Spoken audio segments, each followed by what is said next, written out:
26-year-old Prosi was born with a condition known as hydrocephalus, which is a buildup of fluid on the brain. She is unable to help herself, and Edith Lukabwe has been her caretaker for the last 10 years. Prosi was living with a grandmother.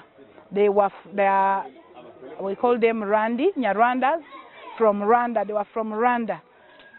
So by the time I used to take my son to the hospital, that's where we got to know each other with the Prosi's grandmother, who was also trying to bring Prosi, and she was a very old lady. Prosi was a bit heavy for her even take care of her.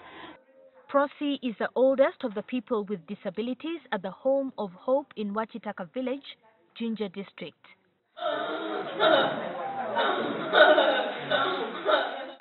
Agnes was brought here by a good Samaritan who found her abandoned by a road. They found Agnes at the side of the road when he was wrapped in a paper bag, and where they had dumped him, they had even lighted fire, of which we thought maybe they were attempting to burn her, because it was early in the morning when the boda guy was riding over and saw something kicking. Aggie was so malnourished, very skinny. It was almost on this point, because by the time they decided maybe to abandon her, they had denied her food for a long time. Kaka, who could be about 10, suffered from meningitis, which affected his spine, and like many of the children here, he cannot sit up on his own. He has severe cerebral palsy, he has hypertone, like he doesn't calm down, he struggles. According to Lukabwe, looking after Kaka is not easy. Because the more he grows up, the more difficult he becomes. So you find that he has not been able to walk, to like sit or do anything or calm down. It's really hard because of the situation he has, that all the time he just struggles and he doesn't calm down. He's so restless. Even at night he's very restless. Home of Hope takes care of 56 children, most of them having been abandoned by their parents and families. They all have different disabilities which require close monitoring. NTV asked Lukabwe about her selflessness. Derek felt sick. He's my firstborn. He felt sick when he was 2 days old. He started convulsing.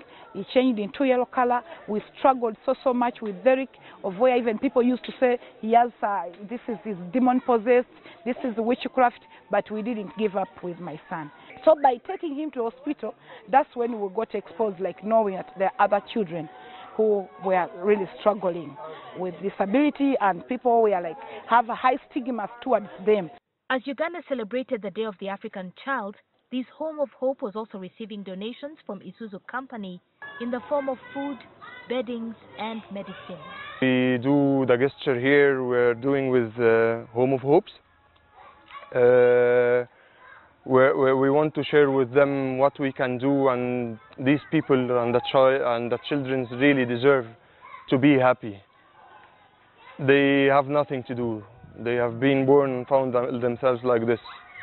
Without Edith, those people or these children, we don't know their future, how it will be looking like. You mothers, I just request you that let us accept our children as they are. Let us love our children. Let us not abandon our children. It was operated, and right now he has no control.